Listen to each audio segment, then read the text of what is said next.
রমজানের রোজা রাখলো, পিছনের গুনাহ মাফ। রাত্রিবেলা তারাবি পড়লো, পিছনের গুনাহ মাফ।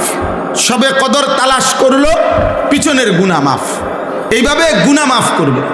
তা আল্লাহ তাআলা বলেন, বান্দা, একে তো আমি আল্লাহ ভাগ করে দিলাম 1 দশক রহমত, মধ্য দশক, শেষ দশক নাজাত, জাহান্নাম থেকে মুক্তি। এক একটা আমলকে 70 গুণ বেশি বাড়ায় দিলাম। এরপরে আমি আল্লাহ তাআলা প্রত্যেকটা অতিরিক্ত আমলের বিনিময়ে পিছনের গুনাহ মাফ করে দিলাম। এত কিছু দিয়েও নাফরমানের মন গলাইতে পারে না, বরং তার কথা হলো, যত কিছুই বলেন আল্লাহ, আমি এর সাথে নাই। আমার এক কথা, আমি সারা বছর আমি মোবাইলে আসক্ত, আমি নারীতে আসক্ত, আমি ছবিতে আসক্ত, আমি বাজার মার্কেট শপিংয়ে আসক্ত। আমার জীবন আমার মতো, আপনার কথা মতো না, আপনার কথা মতো। আহা, আফসোসের বিষয়। রাসূলুল্লাহ সাল্লাল্লাহু আলাইহি ওয়াসাল্লাম প্রত্যেক রমজানে, বুখারী শরীফের হাদিস, প্রত্যেক রমজানে হযরত আব্দুল্লাহ ইবনে আব্বাস রাদিয়াল্লাহু তাআলা আনহুমা তিনি বর্ণনা করছেন, প্রত্যেক রমজানে প্রতি রাত্রে হযরতে জিবরাইল আলাইহিস সালাম আমাদের নবীজি সাল্লাল্লাহু আলাইহি সাল্লামের কাছে আসতেন। আর এসে বিগত বছর পর্যন্ত যেটুকু কোরআন নাজিল হয়েছে, এই প্রত্যেক রাত্রে পূর্ণ কোরআন একবার জিবরাইল নবীকে শুনাইতেন, আরেকবার নবীজি জিবরাইলকে শুনাইতেন। এইভাবে প্রতি রাত্রে আলাদা। এটা তারাবিতে না, তারাবির বাহিরে 2 খতম কোরআন শরীফ, 1 খতম জিবরাইল নবীজিকে শুনাইতেন, আরেক খতম নবীজি জিবরাইলকে শুনাইতেন। এইভাবে কোরআন তেলাওয়াত করতেন। তারাবির নামাজে আবার পৃথক আল্লাহর কোরআন পূর্ণ লম্বা তেলাওয়াত করতেন। মাগরিবের নামাজের পরে আউয়াবিন 6 রাকাত ওইখানে তেলাওয়াত করতেন। তাহাজ্জুদের নামাজে 8 রাকাত সেখানে তেলাওয়াত করতেন। 5 ওয়াক্ত নামাজে কোরআনুল কারীম লম্বা তেলাওয়াত করতেন। পুরাটা রমজান এভাবে আল্লাহর নবী, সাহাবায়ে কেরাম আল্লাহর কোরআন তেলাওয়াত করতেন। আর আমরা 27টা রাত্র মিলাইয়া মাত্র 1 পারা করে কোরআন শরীফ ইমাম সাহেবের পিছনে দাঁড়াইয়া পড়বে না, উনি শুধু দাঁড়াইয়া হাফেজ সাহেব খতমে কোরআন পড়বে, উনি শুধু পিছনে দাঁড়াইয়া তারাবির নামাজে শুনবে, শুধু 1 পারা ডেলি। 27 দিনে মিলাইয়া 1 খতম কোরআন শরীফ হবে। দুর্ভাগা বদনসিবের কপালে এটাও জোটেন। এইটুকু পড়ার মতো শুনবার শুনবে, এই ধৈর্যটুকুও লক্ষ লক্ষ মুসল্লির নাই। ওনার শরীরে কুলায় না, ওনার শরীরে শুধু বিড়ি খানাটা কুলায়, ওনার শরীরে শুধু চা দহনে গপ মারন আর টেলিভিশন দেখুন আর বেডিতের লগে বাচ্চা কাচ্চার লগে গপ মারন, এটা শরীরে কুলায়। মহান আল্লাহ পাক রব্বুল আলামিন আমাদেরকে দয়া করে আমাদের জীবনের যেই মূল বিষয় অর্জন, তাকওয়া, গুনাহমুক্ত জীবন, এটা যেন আমরা কম সময়ে হাসিল করতে পারি, এই জন্য আল্লাহ তাআলা আমাদেরকে রমজান দিয়েছিলেন। কিন্তু আমরা যদি রমজান কদর না করি, তাহলে এর চাইতে বড় দুর্ভাগ্য আমাদের কপালে আর কিছুই হইতে পারে। এই জন্য আপনাদের কাছে অনুরোধ, আপনারা আপনাদের ছেলেদেরকে মসজিদমুখী করেন, আপনারা আপনাদের মহিলাদেরকে নামাজের মুসল্লায় বসান, আপনারা আপনাদের মহিলাদেরকে আল্লাহর দোহাই আপনারা বাজার থেকে ফিরান, আপনারা বাজার থেকে ফিরান। খোদার কসম, নবীজি বলছে যে পুরুষ জীবিত থাকতে তার অধীনস্থ মহিলা, পুরুষ জীবিত অথচ তার অধীনস্থ মহিলা, স্ত্রী, কন্যা বেহায়া বেপর্দা চলাফেরা করে, আল্লাহর কসম নবীজি ওই পুরুষকে বলছে দাইয়ুস, ওই পুরুষের জন্য জান্নাত হারাম।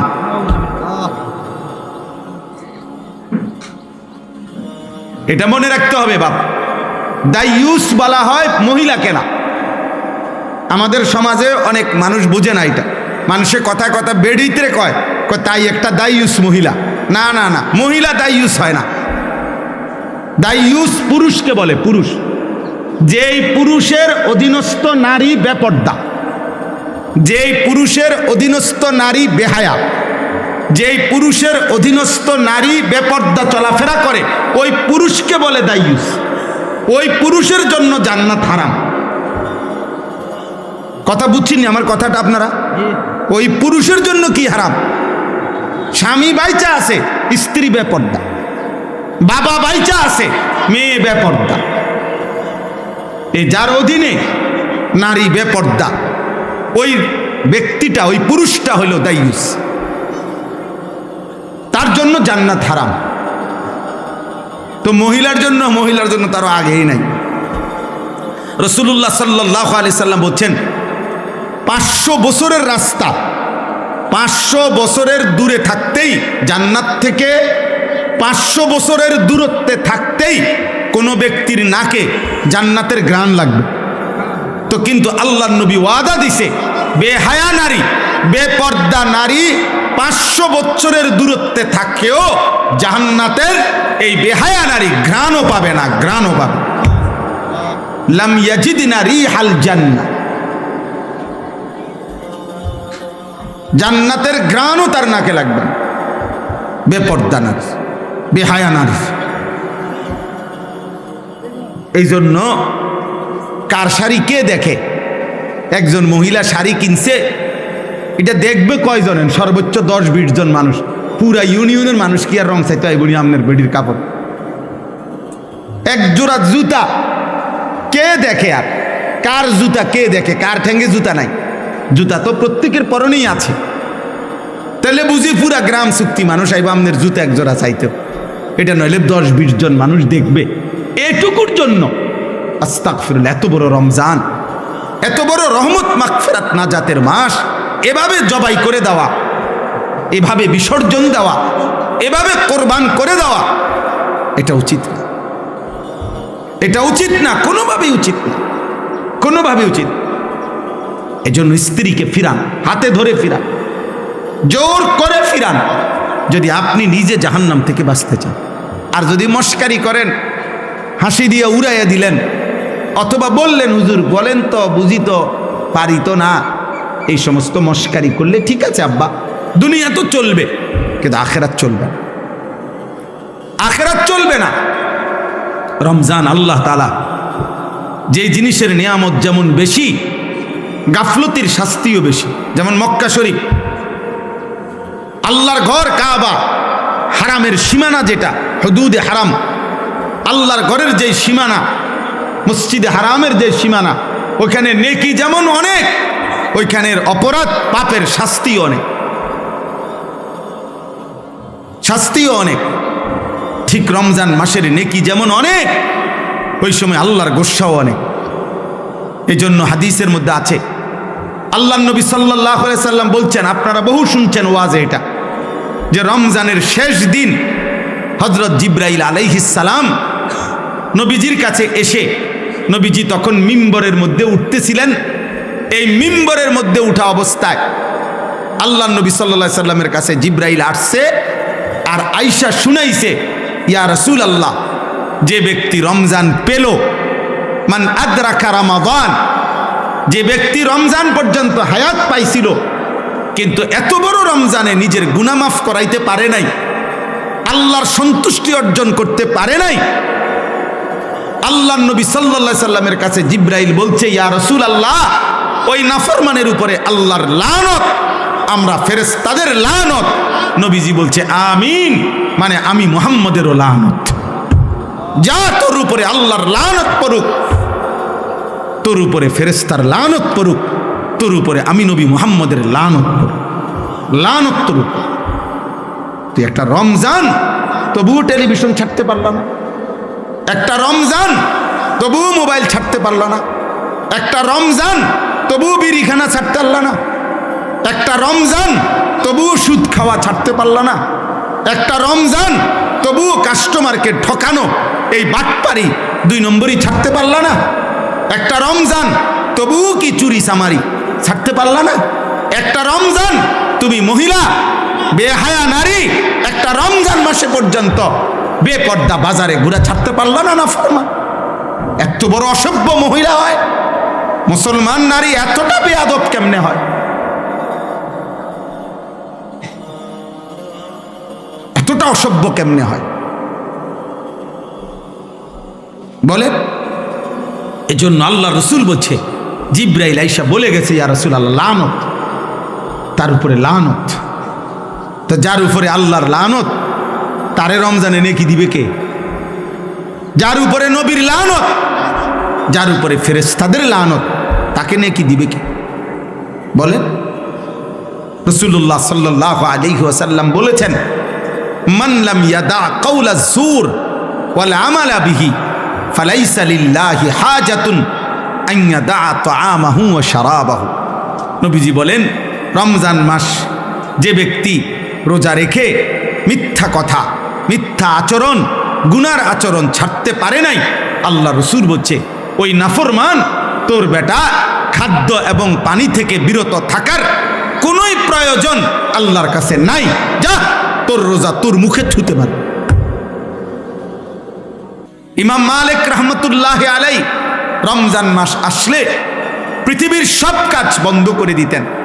রমজান মাস আসলে শুধু কোরআনুল কারীম, জিকির, তেলাওয়াত, ইবাদতে লেগে থাকতেন। রমজান মানে মুমিনের জন্য। মনে রাখবেন, যার মৃত্যু হবে, যার কবর আছে, যার আখিরাত আছে, যার ফুলসিরাত আছে, যার আমল নামা আছে, যার ভিতরে আছে যে আমাকে আল্লাহর সামনে হিসাব দিতে হবে, তার জন্য রমজান ভিন্ন কিছু, আলাদা কিছু, অনেক কিছু। আর যেই নাফরমান শুধু খায়, ঘুম যায় আর পেশাব করে আর দুনিয়া ভোগ করে, তার জন্য রমজান কিছুই না। মুমিনের রমজান আলাদা। এই জন্য আল্লাহ নবী সাল্লাল্লাহু আলাইহি সাল্লাম 2 মাস রমজানের আগে রমজানের জন্য দোয়া করতেন। এ কি খামখেয়ালি কথা? এত আশা করতেন কেন? এত আশা? এই জন্য আমি লম্বা করতে চাই না, আমার কথা এটাই, আপনাদের প্রত্যেকের কাছে, ছেলেরা, বাবা তোমাদের কাছে, আব্বা তোমরা এমন সুন্দর জীবন নষ্ট করেন। এই জন্য দয়া করে রমজান মাস বেশি বেশি দোয়া করেন। রমজান মাস আল্লাহর দিকে ফিরেন। শুধুমাত্র দুনিয়া ভোগ করা এটা জানোয়ারের জীবন। আবারও বলছি, শুধুমাত্র দুনিয়া ভোগ করা এটা কাফের বেঈমানের জীবন। ইমানদার মানে যে দুনিয়া ভোগ করে না, যে আখিরাতের প্রস্তুতি গ্রহণ করে। আল্লাহ আমাদেরকে তৌফিক দান করেন। এই 6টি আমল আবারও যত্নবান হবেন। পুরা মাস রোজা, পুরা মাস তারাবি, ইফতার, সাহারি, এতেকাফ এবং শবে কদরের বেজর রাত্রি শেষ দশকে তালাশ, বেশি থেকে বেশি ইবাদত আমলের জন্য চেষ্টা করেন। আল্লাহ সবাইকে কবুল করেন। 3টা জিনিস যে একত্র করে, 1 নাম্বার অন্তর, 2 নাম্বার কান, 3 নাম্বার হলো নিজে উপস্থিত অর্থাৎ চোখ। তো যে ব্যক্তি চোখ, কান এবং দিল একসাথ করে শুনে, মনোযোগ দেয়, আল্লাহ বলছে নিশ্চয়ই তার জন্য আমার কোরআনের মধ্যে উপদেশ রয়েছে। সুবহানাল্লাহ। আস্তে আওয়াজ করে, আস্তে, একদম আওয়াজ। তো তার জন্য উপদেশ রয়েছে। তাইলে বোঝা গেল উপদেশ অর্জনের জন্য, হাসিলের জন্য আমার দিল, আমার কান, আমার চোখ একসাথ করতে হয়। এই জন্য উপদেশ হাসিল হওয়া একটা বিষয়, আর এমনি ওয়াজ শোনা আরেকটা বিষয়। এই কারো অনেকে অনেক ওয়াজ শোনে, এমনিতে শোনে আর কি, যার যেটা ভাল লাগছে তো একটু একটু শুনছে। আরেকটা হলো না, আমার জীবনের জন্য আমি কিছু গ্রহণ করেছি, আমি কিছু অর্জন করতে চাই আল্লাহর কথা থেকে। তাদের শোনা ভিন্ন রকমের। তারা ফিকির করে যে আমাকে কি বলছেন, তারা ভাবে আমাকে আল্লাহ কি বলছেন। কোরআনুল কারীমের মধ্যে আল্লাহ তাআলা বারবার বলছেন, ফাতাবিরু ইয়া উলিল আবসার, হে আমার চোখওয়ালা বান্দারা তোমরা ভাবো। ফাতাবিরু ইয়া উলিল আলবাব, হে বিবেক বুদ্ধি সম্পন্ন বান্দারা তোমরা ভাবো। এই ভাবতে বলছে আল্লাহ তাআলা, বলছে ভাবো। আল্লাহ কোরআনুল কারীমে বলছে ফানজুরু, তোমরা লক্ষ্য করো, কাইফা কানা আকিবাতুল মুকাদ্দিবিন, যুগে যুগে মিথ্যাবাদীদের পরিণতি কি হয়েছে। ফানজুরু কাইফা কানা আকিবাতুল মুফসিদিন, দুনিয়াতে যারা ফিতনা, ফাসাদ, বিশৃঙ্খলা, অন্যায়, জুলুম করেছে তাদের পরিণতি কি হয়েছে তোমরা দেখো। ফানজুরু কাইফা কানা আকিবাতুল মুনদারিন, যুগে যুগে যাদেরকে আল্লাহর ভয় দেখানো হয়েছে অথচ তারা পাত্তা দেয় নাই, তাদের পরিণতি কি হয়েছে তোমরা দেখো। ফানজুরু কাইফা কানা আকিবাতুল্লাযীনা মিন ক্বাবলিহিম, তোমাদের পূর্ববর্তীদের পরিণতি কি হয়েছে তোমরা দেখো। এই আল্লাহ তাআলা বলছে দেখো, তুমি বোঝো, তুমি ভাবো, তুমি ভাবো। এজন্য এটা একটা জরুরি বিষয়, প্রত্যেক মানুষের জন্য এটা উচিত। যার বিবেক আছে সে ভাবে আমি কি করছি, আমার কি করা উচিত, আমি আছি কোথায়, যাব কোথায়, আসলাম কোত্থেকে, আমার আসলে দায়িত্বটা কি, আমার আসলে করণীয়টা কি। যেমন মনে করেন একজন পুরুষের মৌলিকভাবে তিনটা পরিচয় আছে। যেমন আমি আনিসুর রহমান, এখন আমার তিনটা মৌলিক পরিচয়। এক, আমি ব্যক্তি, মানে আমি নিজে ব্যক্তি হিসাবে আমি একজন, তো আমার দায়িত্ব হলো খেয়াল করা এই আমি ব্যক্তির উপরে আল্লাহর বিধান কি কি, রসুলের বিধান কি কি, কোনটা আদেশ কোনটা নিষেধ, এইটা আমি আমার জীবনে বাস্তবায়ন করা, এটা আমার দায়িত্ব। 2 নাম্বার হলো আমি একজন অভিভাবক, এটা আমার একটা জিম্মাদারি। আমার অধীনে কিছু মানুষ আছে, আমার স্ত্রী, আমার 4 জন ছেলে মেয়ে, আমার একজন গাড়ির ড্রাইভার, আমার একজন খাদেম ছেলে আছে, আমার মাদ্রাসা আছে, সেখানে 34 জন শিক্ষক কর্মচারী আছে, প্রায় 500-র মতো ছাত্র আছে। এরা আমার অধীনে, আমি এদের অভিভাবক। এদের প্রত্যেকের ঈমান আমল আখেরাত হালাল হারাম পাক না পাক, আল্লাহ রসুলের বিধিবিধান মানে না না মানে, এটা খেয়াল করা, এর জন্য যথোপযুক্ত ব্যবস্থা করা, এর জন্য সর্বাত্মক চেষ্টা করা, তাদেরকে আল্লাহর উপরে ইবাদতের উপরে রাখার জন্য এটা আমার দায়িত্ব। এর জন্য আমাকে আল্লাহর কাছে জবাবদিহি করতে হবে। 3 নাম্বার হলো আমি একজন উপার্জনকারী, অর্থাৎ পুরুষ মাত্রই উপার্জন করে, কামাই রোজগারি করে, জীবন চলতে গিয়ে উপার্জন করে, চাকরি হোক, ব্যবসা হোক, দেশে থাইকা হোক, বিদেশ থাইকা হোক, কৃষি হোক, ক্ষেত খামার হোক, যেমনি হোক পুরুষ মানুষ রোজগার করে। তাহলে আমি একজন উপার্জনকারী, এক্ষেত্রে আমার দায়িত্ব 2টা জিনিস লক্ষ্য রাখা। 1, যা উপার্জন করছি তা হালাল কিনা। 2, যা খাচ্ছি বা খাওয়াইতেছি পরিবারকে তা হালাল কিনা। আকলে হালাল, কাসবে হালাল, আমার উপার্জনটা হালাল কিনা, খাবারটা হালাল কিনা, এই 2টা খেয়াল কর। তাহলে এই 3 জিনিস বিবেকবান পুরুষ মুসলমান তার জিম্মাদার। 1, আমি আনিস, আমার উপরে আমার আল্লাহর হুকুম কি, আমার রাসূলের হুকুম কি, আদেশটা কি, নিষেধটা কি, সেটা ঠিকমতো পালন করা। আমার অধীনস্থ যতজন, ওদের ঈমান আমল আখেরাতের ফিকির করা আমার দায়িত্ব। আমি যা রোজগার করি যেভাবেই হোক, তো সেটা 1 নাম্বার হালাল কিনা, এবং যা খাই তা হালাল কিনা।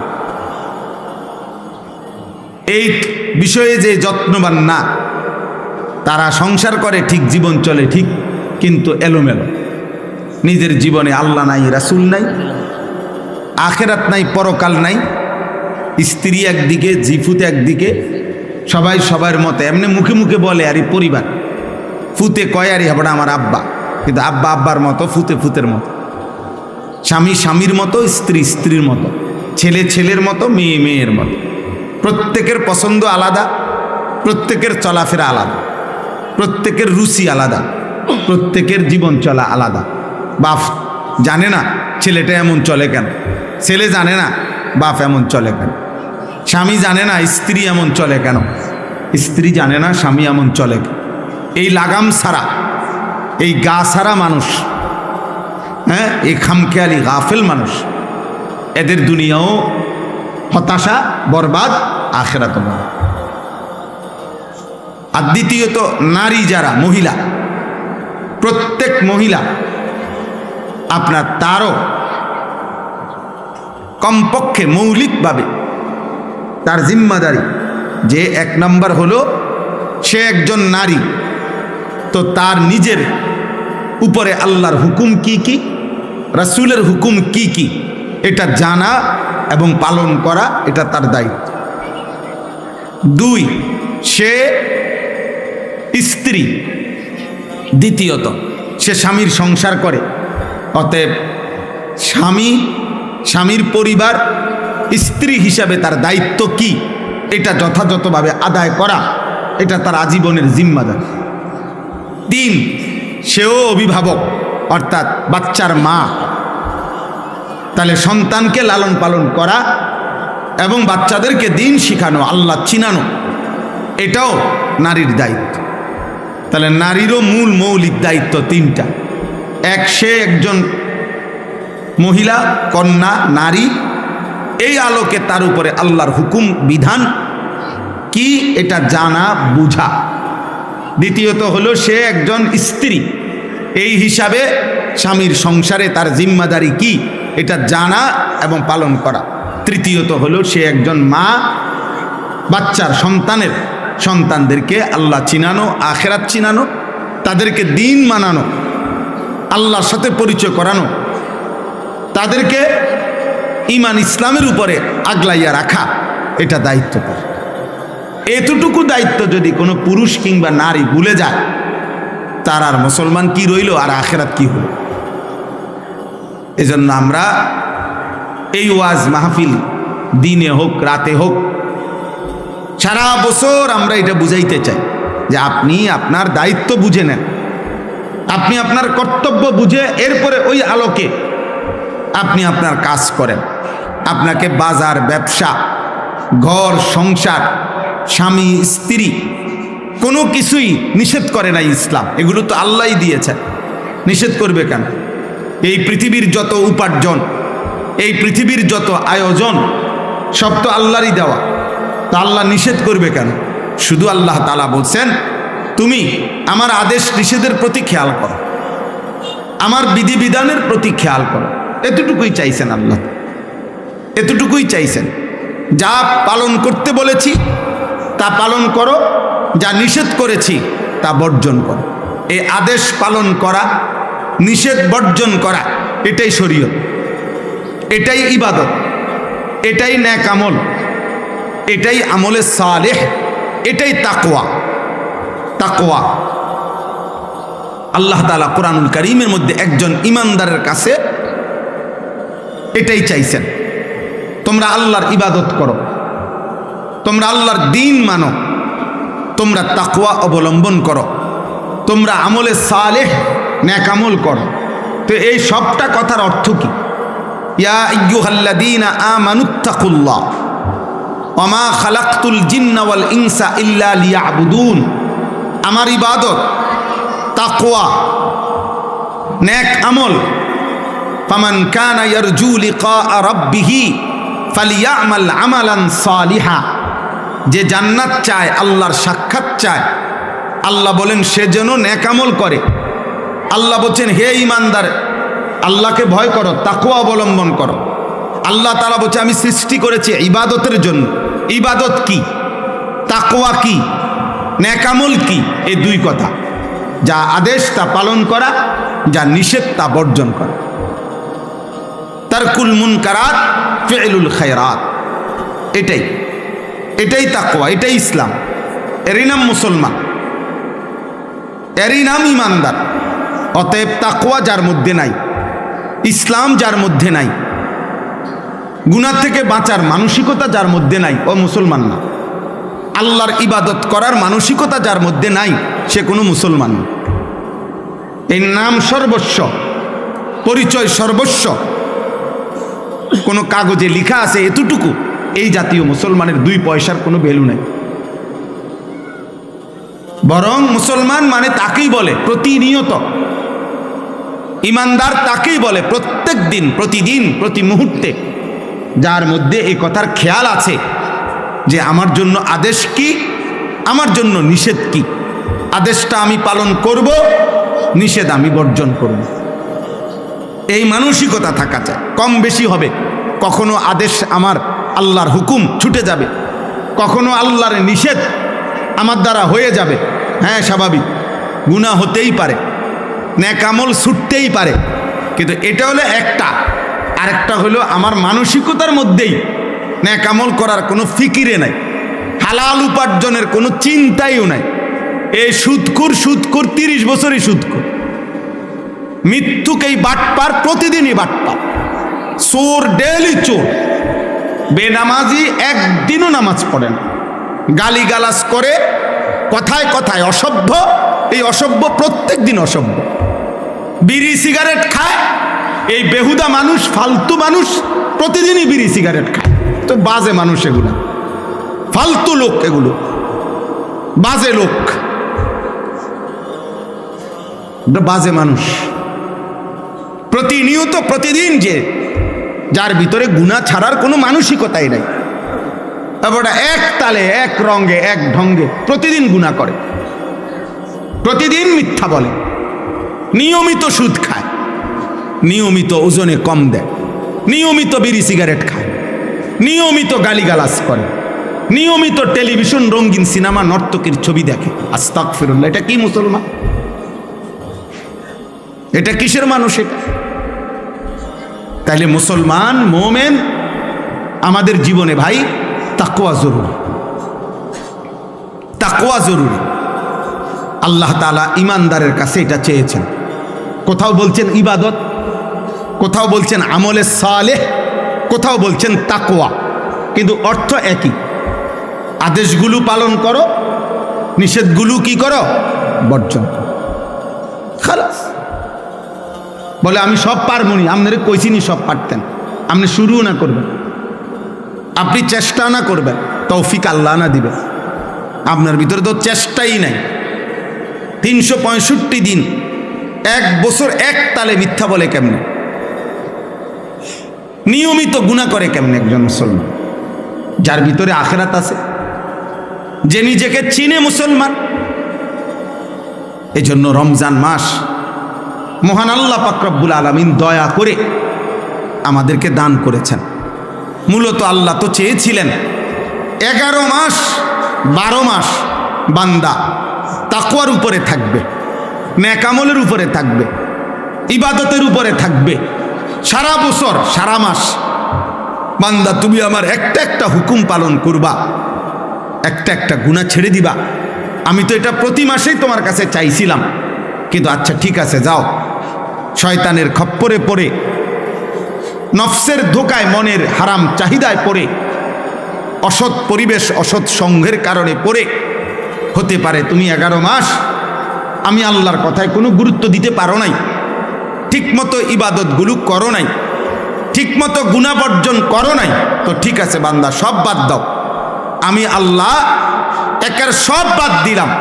আমি শুধু প্রতি বছর আমি আল্লাহ তাআলা তোমাকে এই একটা মাস দিলাম, রমজান মাস, যাও সব বাদ দিয়া তুমি গুনাহ আইয়ামাম মাদুদাত, একেবারে গুনাহ হিসাব করা এই একটি মাস শুধু গুনাহ বর্জন করো, একটি মাস শুধু আমি আল্লাহর হুকুম পালন করো। তো 11 মাসে বা 12 মাসে আমি তোমাকে যে তাকওয়া দিতাম, মুত্তাকি বানাইতাম, এটা আমি কমাই আনলাম। 1 মাসেই আমি আল্লাহ গুনাহ ছেড়ে দিলে, নেক আমল করলে আমি তোমাকে মুত্তাকি বানিয়ে দেব। 1 মাসে যাও, ঠিক আছে, তবুও নেও, তবুও ভালো হও, তবুও নিজেকে সাজাও, আল্লাহকে ছেড়ো না, আল্লাহকে ছাইরো না, আল্লাহকে ছাইরো না। এই মুহূর্তে পৃথিবীতে এবং বেঈমানরা সম্মিলিতভাবে মুসলমানদের বিরুদ্ধে সারা বিশ্বময় যে ঈদের ঘনঘটা চলতেছে, মূলত আক্রমণ করছে, মূলত এই টার্গেট মুসলমান, টার্গেট মুসলমান, টার্গেট ইসলাম নিশ্চিহ্ন করা, মুসলমানদেরকে নিশ্চিহ্ন করা। এই জন্য এটা সত্য কথা, এটাই। আমরা কয়দিন আগে বলছিলাম, বারবার শুনতাম, আজকে পৃথিবীতে সবচেয়ে আরব বিশ্বের মধ্যে বিলাসী যেই জায়গা, যেখানে সারা পৃথিবীর হাজার হাজার কোটি কোটি টাকার মালিক ধনকুবেররা, যে দুবাই আমিরাত, যেখানে ঘুরত পর্যটক, আজকে সব এই, তাও কোনো পুরা দেশের উপরে আক্রমণ হয় নাই, নির্দিষ্ট 2-4টা বাকারে হামলা হয়েছে, এই আমার ভয়েই সব বাগতেছে। তাইলে মূলত দোস্ত, সুখ, শান্তি, নিরাপত্তা, অসংখ্য মানুষ মনে করে আমার বাপ বিদেশ, ভাই বিদেশ, আমার পরিবারে টাকা পয়সা আছে। ঠিক কখন, কোন দিন, 1 ঘন্টার সিদ্ধান্তে, মালিকের ইচ্ছায় সব যে এলোমেলো হয়ে যাবে, তছনছ হয়ে যাবে। রাজপ্রাসাদের ব্যক্তিটা যে বিখ্যাত থালা হাতে নিবে, তার তো কোনো নিশ্চয়তা নেই, তার তো কোনো নিশ্চয়তা নেই। কিন্তু আমরা এটা বুঝতে চাই না। আমাদের ছেলেপেলেরা এমন মাতাল, 24 ঘন্টা এরা এদের মাতলামিতেই আছে। এরা এদের মোবাইল, এদের চুল, চেহারা, এদের বেনামাজি জিন্দিগি, অসভ্য জিন্দিগি, এরা এদের অসভ্যতা নিয়েই আছে। অভিভাবক সব আপনার, আমি কোম্পানিগঞ্জ বাজারে গেছি, আমি একজন ব্যবসায়ীর সাথে একটু দেখা করছি, শুধু পরে শুধু এতটুকু বলে আসছি, ভাই আমি তারাবির পরে আমো আপনার কাছে। অর্থাৎ এই পরিমাণ মহিলা যে আরো 3-4 জন মিললে আমারে রাস্তা করে দিছে, কোন রকম আমি বাজারের ভিতরে দিয়ে বাইরে শুধু হাইটে আসছি। সব মুসলমান। আহা, সবাই ছুটছে বাজারে। কিসের অভাব? কোনো অভাব নাই। রমজান দিয়া হবে কি, রহমত মাগফিরাত আমার কি দরকার? আমার নাজাতের কি দরকার? আমার দরকার হলো জুতা, শাড়ি, গহনা, কাপড়, শার্ট, প্যান্ট, কেনাকাটা, ঈদের দিনের প্রস্তুতি। রমজান ছিল জান্নাতের প্রস্তুতি, রমজান হলো জাহান্নাম থেকে বাঁচার প্রস্তুতি, রমজান হলো নিজের আমল নামা ভারী করা নেকি দিয়ে ছিল, এটা উদ্দেশ্য। আজকে নাফরমান আমরা রমজানকে বানায় নিছি ঈদের দিনের প্রস্তুতি। একদিনের ঈদের কাপড় চোপড়ের প্রস্তুতির জন্য আমাদের রমজান, পুরা একটা মাস কেনাকাটা করে ঈদের দিনের একদিনের জুতা, শাড়ি, জামা, কাপড়, গহনা মানুষকে দেখাবার জন্য। এর চাইতে বড় দুর্ভাগ্য, বদনসিব আর কি হইতে পারে? কোনো কিছু দিয়েই যেন আল্লাহ তাআলা যেন বলছে, বান্দা আমি একটি আমলকে 70 গুণ বানায় দিলাম। আমি আল্লাহ তাআলা আলাদা 6টি ইবাদত রমজানকে উপলক্ষ করে আরো অতিরিক্ত দিলাম। সারা বছরের ইবাদতের সাথে রমজান মাসে আল্লাহ তাআলা আমাদেরকে আরো 6টি ইবাদত অতিরিক্ত দিয়েছেন। 1 নাম্বার, পুরা 1 মাস রোজা। 2 নাম্বার, পুরা 1 মাস তারাবি। 3 নাম্বার, পুরা 1 মাস ইফতার। 4 নাম্বার, পুরা 1 মাস সাহারি, মানে শেষ রাত্রের খাবার। 5 নাম্বার, রমজান মাসের শেষ দশকের এতেকাফ, মসজিদের এতেকাফ। 6 নাম্বার, রমজান মাসের শেষ দশকের বেজর রাত্রিগুলোতে শবে কদর। আল্লাহ তাআলা বলেন, এই 6টি ইবাদত দিছি আমি অতিরিক্ত রমজান মাসে, এবং প্রত্যেকটার পিছনে এটা লিখে দিছি, বলে দিছি আমার নবীর জবান দিয়া, প্রত্যেকটার মধ্যে বান্দা আগ্রহী হবে, তার পিছনের গুনাহ মাফ।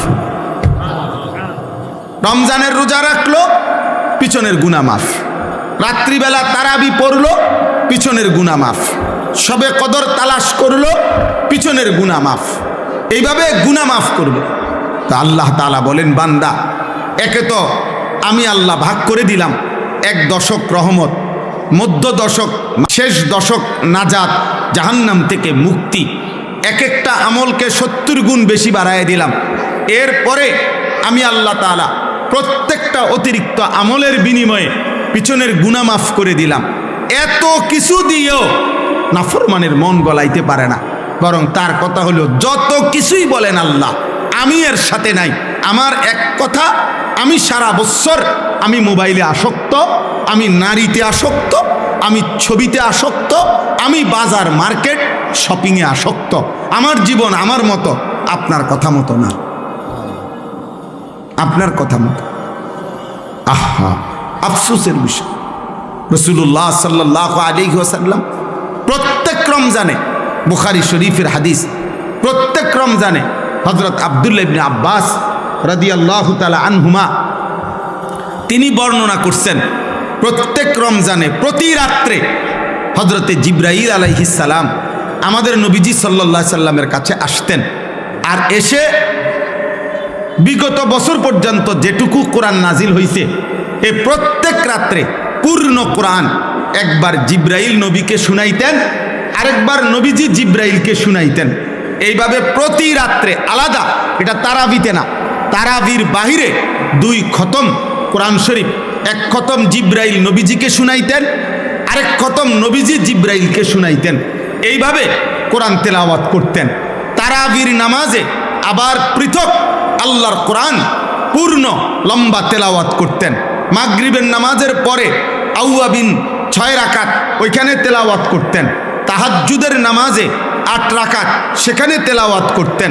5 ওয়াক্ত নামাজে কোরআনুল কারীম লম্বা তেলাওয়াত করতেন।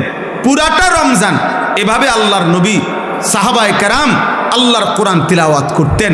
আর আমরা 27টা রাত্র মিলাইয়া মাত্র 1 পারা করে কোরআন শরীফ ইমাম সাহেবের পিছনে দাঁড়াইয়া পড়বে না, উনি শুধু দাঁড়াইয়া হাফেজ সাহেব খতমে কোরআন পড়বে, উনি শুধু পিছনে দাঁড়াইয়া তারাবির নামাজে শুনবে, শুধু 1 পারা ডেলি।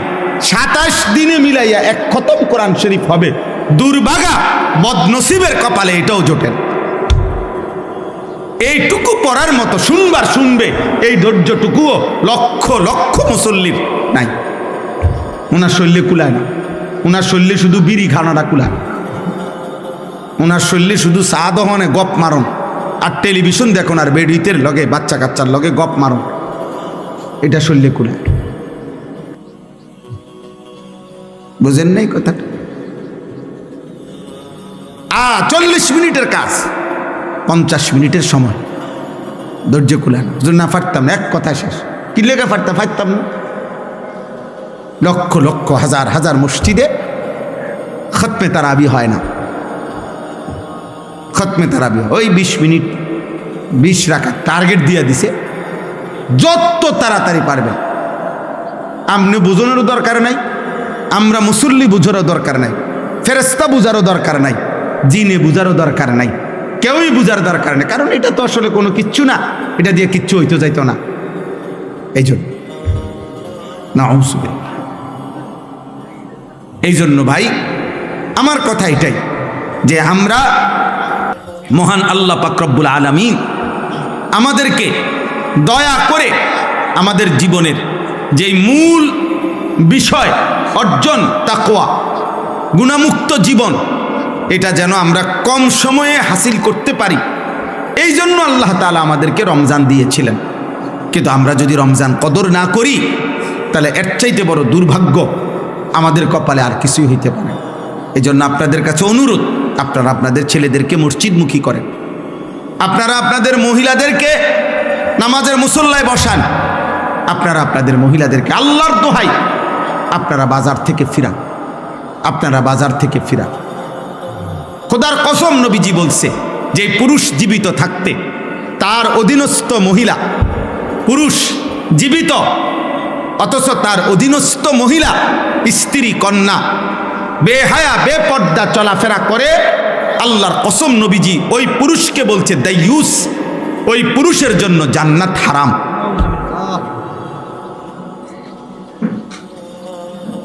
এটা মনে রাখতে হবে বাপ।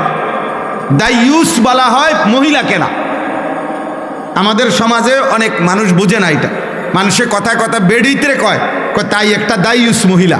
না না না, মহিলা দাইয়ুস হয় না, দাইয়ুস পুরুষকে বলে। পুরুষ, যেই পুরুষের অধীনস্থ নারী বেপর্দা, যেই পুরুষের অধীনস্থ নারী বেহায়া, যেই পুরুষের অধীনস্থ নারী বেপর্দা চলাফেরা করে, ওই পুরুষকে বলে দাইয়ুস।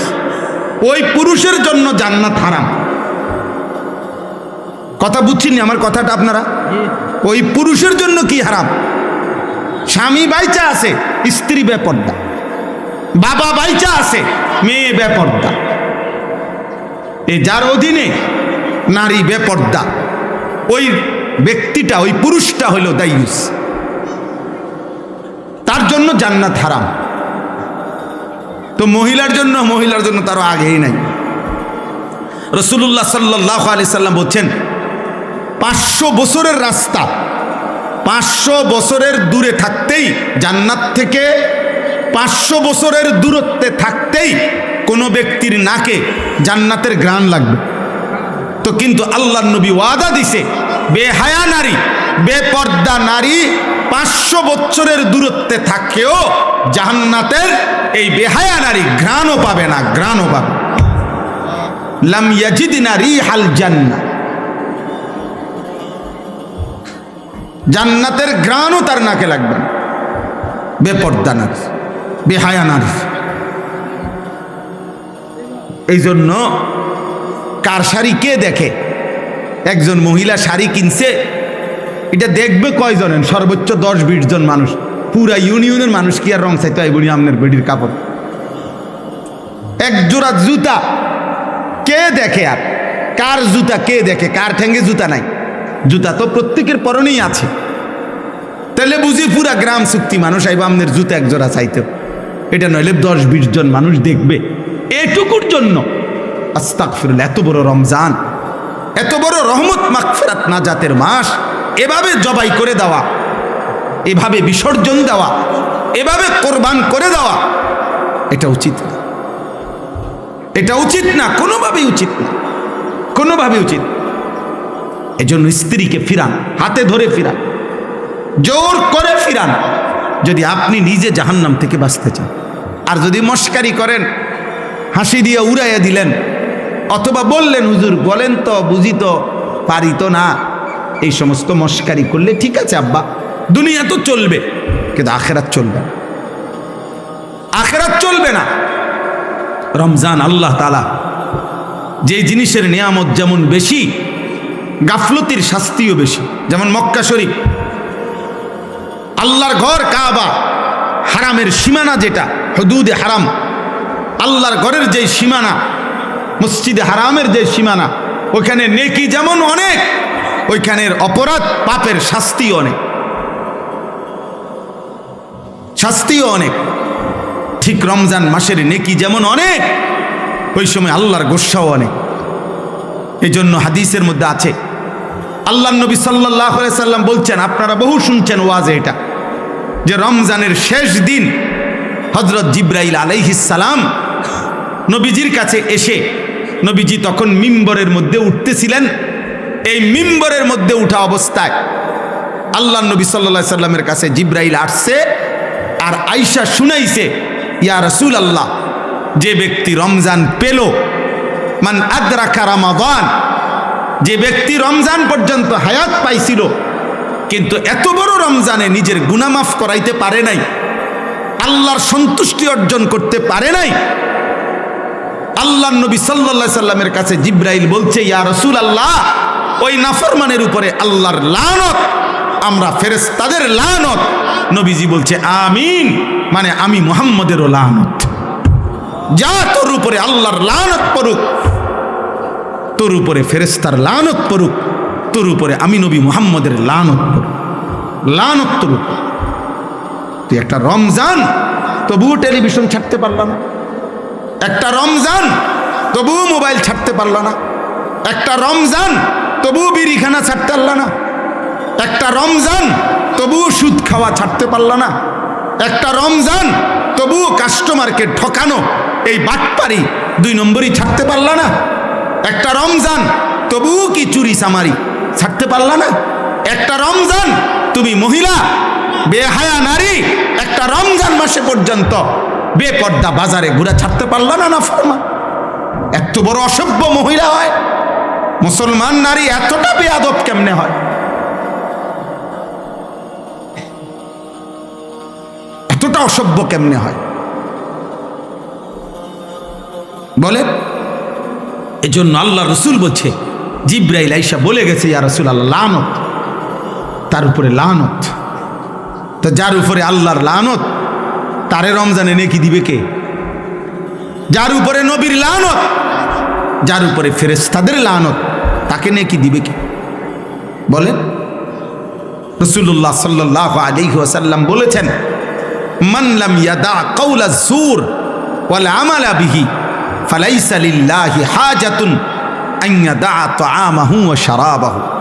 নবীজি বলেন, রমজান মাস যে ব্যক্তি রোজা রেখে মিথ্যা কথা, মিথ্যা আচরণ, গুনার আচরণ ছাড়তে পারে নাই, আল্লাহ রসুল বলছে ওই নাফরমান তোর বেটা খাদ্য এবং পানি থেকে বিরত থাকার কোনোই প্রয়োজন আল্লাহর কাছে নাই, যা তোর রোজা তোর মুখে ছুতে পারে,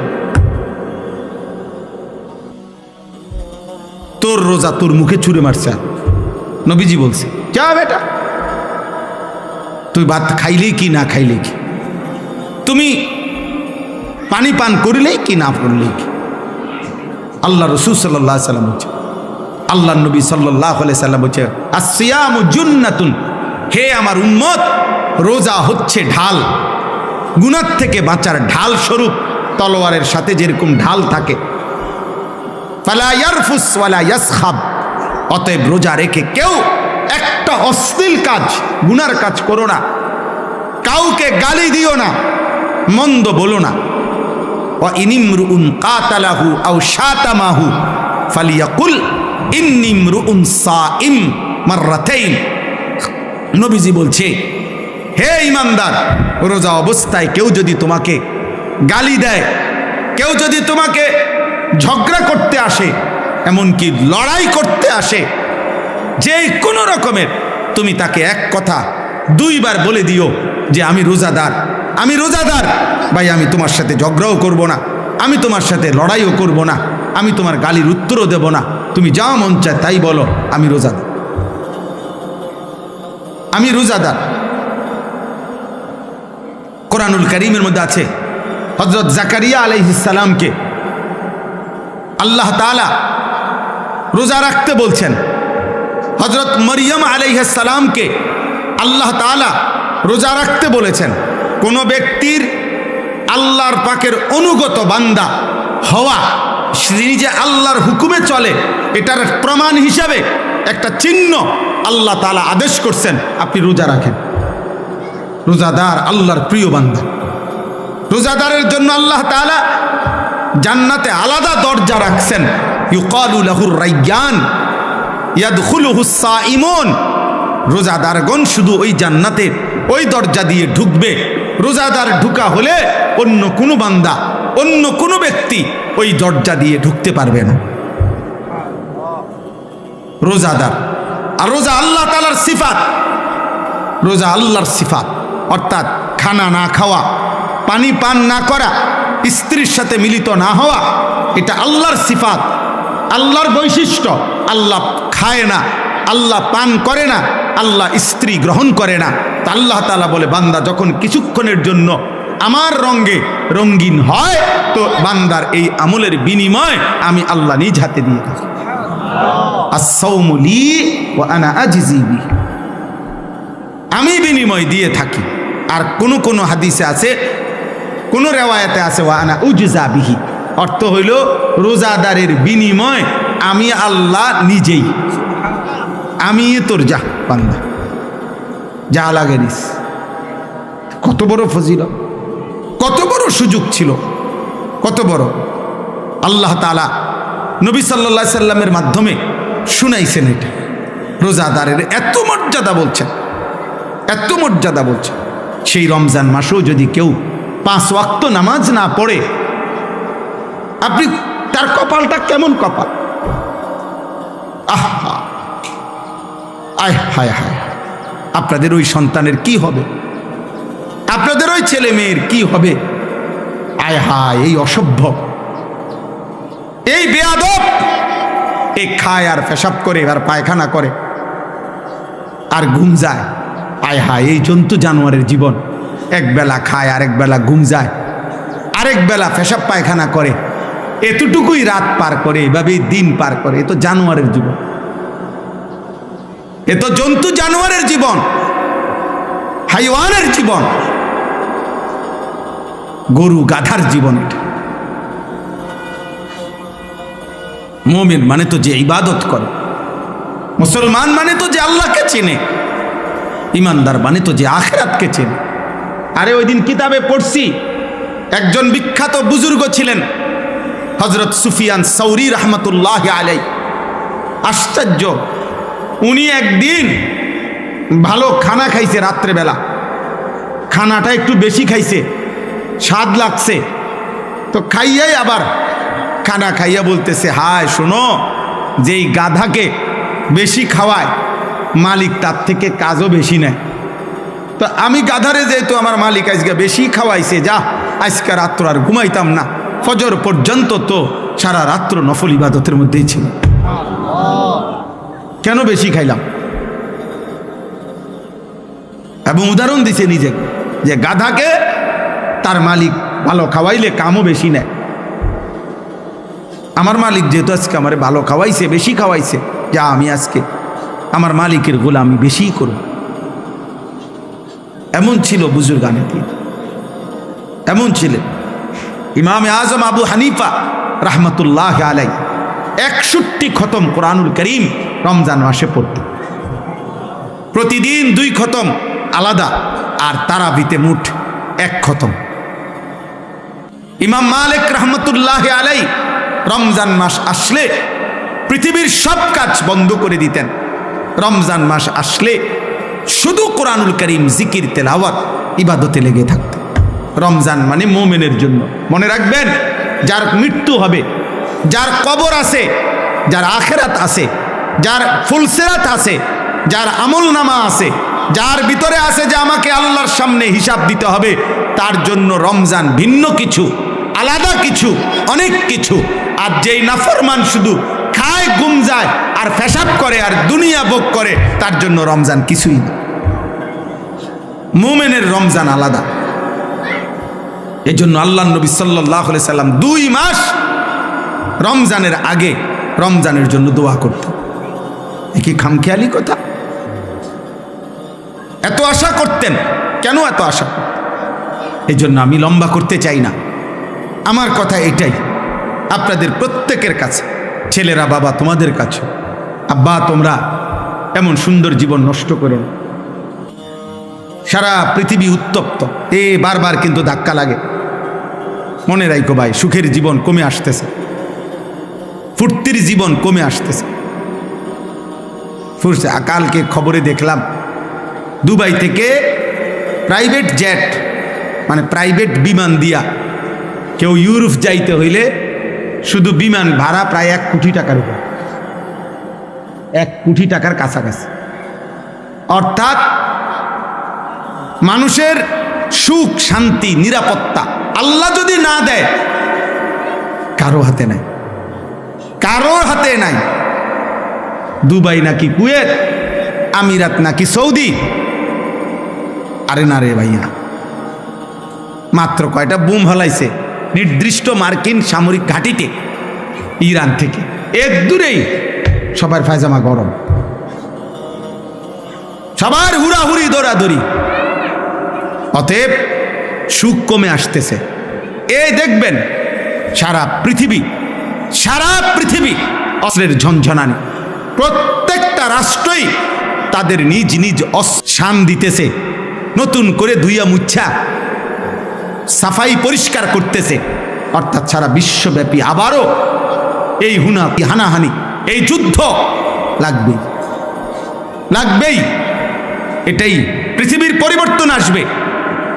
1924 খ্রিস্টাব্দে মুসলিম খেলাফত, ওসমানী খেলাফত সর্বশেষ পতন হয়েছিল। 2024 পার হইয়া 102 বছর এখন রানিং, তার মানে পরিবর্তনের সময় হয়েছে। আল্লাহ তাআলা এই পৃথিবীতে নতুন একটা পৃথিবীর পরিবর্তন হবে, পৃথিবীর পরিবর্তন হবে। এই পরিবর্তনের মুখে এই নাফরমান, পাপী, এই অসভ্য, আল্লাহ চেনে না, আখিরাত চেনে না, অথচ মুসলিম শুধু নাম ধরে রাখছে, এরকম অগণিত নাফরমান হারায় যাবে। দেখেন, হারায় যাবে। আর ইমানবিহীন, আল্লাহবিহীন, আখিরাতবিহীন যদি মৃত্যু হয় তো চিরস্থায়ী জাহান্নাম ছাড়া আর কিছুই জুটবে না। এই জন্য আল্লাহর দিকে ফেরো। রমজানকে সামনে রেখে আমার কথা এটাই, বাকিটুকু রমজান আবারও ঘুরে দাঁড়াও। যাদের যেটুকু নামাজ ছুটে গেছে, নামাজ পড়ো আব্বা, 5 ওয়াক্ত নামাজ পড়ো। নামাজ ছাড়া মুসলমান হয় না, নামাজ ছাড়া মুসলমান পরিচয় টিকে না। নামাজ পড়ো, রোজা রাখো, আল্লাহর ঘরে বারবার আসো, আল্লাহর কালাম পড়ো, আল্লাহর দিকে ফেরো। আমরা মুসলমানের জন্য পৃথিবীর কারো কাছে, কোনো সংস্থা, কারো কাছে খোদার কসম আমাদের কোনো নিরাপত্তা নাই। আমাদের নিরাপত্তা, আমাদের স্বস্তি, আমাদের বেঁচে থাকা সব কিছু আমাদের আল্লাহর হাতে। কার হাতে? আল্লাহ। আর সেই আল্লাহরে বৃদ্ধাঙ্গুলি দেখাইলে, সে আল্লাহর থেকে মুখ ফিরাই নিলে, সেই আল্লাহকে সেজদা না দিলে আমাদের শান্তি আসবে কোত্থেকে? আমাদের সুখ আসবে কোত্থেকে? আমি শুধু মরে গেলাম এটা তো না, আমাদের 4টা ছেলে মেয়ে আছে, ওরাও তো বাঁচবে আগামী দিন। আপনি শুধু মরে গেলেন, আপনার নাতি নাতনি আছে না, তো ওরা আগামীর পৃথিবীতে যদি নিরাপদে থাকতে না পারে। এই জন্য দয়া করে রমজান মাস বেশি বেশি দোয়া করেন, রমজান মাস আল্লাহর দিকে ফিরেন। শুধুমাত্র দুনিয়া ভোগ করা এটা জানোয়ারের জীবন। আবারও বলছি, শুধুমাত্র দুনিয়া ভোগ করা এটা কাফের বেঈমানের জীবন। ইমানদার মানে যে দুনিয়া ভোগ করে না, যে আখিরাতের প্রস্তুতি গ্রহণ করে। আল্লাহ আমাদেরকে তৌফিক দান করেন। এই 6টি আমল আবারও যত্নবান হবেন। পুরা মাস রোজা, পুরা মাস তারাবি, ইফতার, সাহারি, এতেকাফ এবং শবে কদরের বেজর রাত্রি শেষ দশকে তালাশ, বেশি থেকে বেশি ইবাদত আমলের জন্য চেষ্টা করেন। আল্লাহ সবাইকে কবুল করেন। এই মাদ্রাসা আল্লাহ তাআলা কবুল করে নেন। এই বছর শীত সিজনের মাহফিলে আমি ডেট দিতে পারি নাই, শুধু এই কারণে আসছি, মূলত আজকে আপনাদেরকে সাথে নিয়ে দোয়া করা। মাদ্রাসার জন্য আপনারা দোয়া করবেন। আপনাদের দান, আপনাদের সহযোগিতা, আপনাদের ভালোবাসা এই সব কিছু আপনারা সব সময় করে থাকেন। আমরা জানেন মাদ্রাসার শুরু থেকে আমি এই মাদ্রাসার সাথে সম্পৃক্ততা আছে আমার। হাজী সাহেব আমরা একসাথে এবারও এই রবিবার দিন আমরা আল্লাহর ঘর থেকে উমরার সফর করে আমি, হাজী সাহেব এবং তামিম ওনার ছেলে, আমরা প্রায় 101 জন আমার শায়েখ আল্লামা মুফতি মুশতাকুন নবী কাসেমি হজরতের সাথে উমরায় গেছিলাম। রবিবার দিন আমরা আসছি। তো এই জন্য আমরা এই মাদ্রাসার কথা হাজী সাহেব সেখানেও বারবার বলছেন আমাদের কাছে, আমরা আপনাদের জন্য দোয়া করি, এই মাদ্রাসার জন্য দোয়া করছি। এই জন্য আপনাদের সবার কাছে অনুরোধ, মাদ্রাসার পাশে থাকবেন, মাদ্রাসাকে ভালোবাসবেন, বলেন ইনশাআল্লাহ। মাদ্রাসা উম্মতের পাওয়ার হাউস, মাদ্রাসা উম্মতের বিদ্যুতের স্টেশন, যেখান থেকে দিন সরবরাহ হয়। আমরা আজকে 2-4টা কথা আপনাদের সামনে বলতে আল্লাহ তৌফিক দিছে, তা আমরা কোনো না কোনো মাদ্রাসার ছাত্র। কি বলেন? আমরা কোনো মাদ্রাসায় পড়ছি না।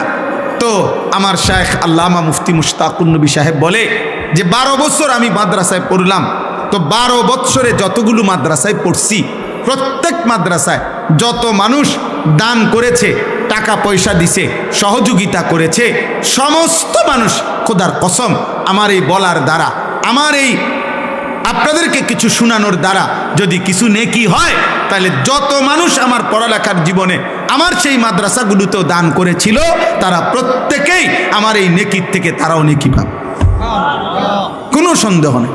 এই জন্য যত ছেলে হাফেজে কোরআন হয়, যত ছেলে আল্লাহর কোরআন পড়ে, আপনারাও তাদের নেকি পাবে, আপনারাও তাদের। এই জন্য মাদ্রাসায় দান করতে যে অমুকের মাদ্রাসা না অমুকের মাদ্রাসা, মাদ্রাসা আপনাদের সবার, মাদ্রাসা কি আপনাদের সব। এটা হাজী সাহেবের পৈতৃক সম্পত্তি না যে মাদ্রাসা এটা ওনার মৃত্যুর পরে ওনার ফুতেরা ভাগ করে 2 রুম নিবগা, অথবা ওনারা ছাত্র 30 জন, এক একজন ফুতে 10 জন করে ছাত্র ভাগ করে নিব।